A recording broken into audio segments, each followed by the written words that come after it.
शेतकऱ्यांच्या प्रश्नावर आवाज उठवण्यासाठी शिवसेनेच्या वतीनं अमरावती येथे आयोजित करण्यात आलेल्या निर्धार मेळाव्याला जोरदार प्रतिसाद मिळाला। या मेळाव्याला खासदार अरविंद सावंत, उपनेते नितीन देशमुख यांच्यासह जिल्ह्यातील विविध पदाधिकारी आणि कार्यकर्ते मोठ्या संख्येनं उपस्थित होते।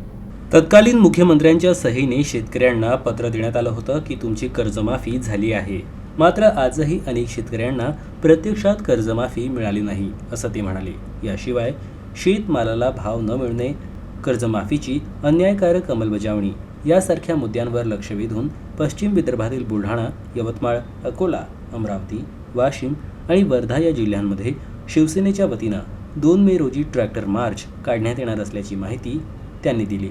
विदर्भातील प्रत्येक जिल्ह्यामध्ये शेतकऱ्यांची फसवणूक, कर्जमाफी न करणं, त्यांनी तत्कालीन मुख्यमंत्र्यांच्या सहीने पत्र दिलं होतं की तुमची कर्जमाफी झाली आणि आजही कर्जमाफी झाली नाही। या मूळ विषयावर आणि शेतकऱ्यांना भाव मिळणं या सगळ्या विषयावर शेतकऱ्यांचे अनेक प्रश्न आहेत, एवढं ते सगळं सांगत बसत नाही। त्या विषयावर पश्चिम विदर्भातील प्रत्येक जिल्ह्यात अकोला, अमरावती, बुलढाणा, यवतमाळ, वाशिम आणि वर्धासुद्धा तो माझ्या अखत्यारीत येतो म्हणून या सगळ्या जिल्ह्यांमध्ये शिवसेनेचे जिल्हा प्रमुखांच्या नेतृत्वाखाली अधिक शिवसेनेचे काही नेते येतील, त्यांच्या नेतृत्वाखाली 2 मेला ट्रॅक्टर मोर्चा काढला।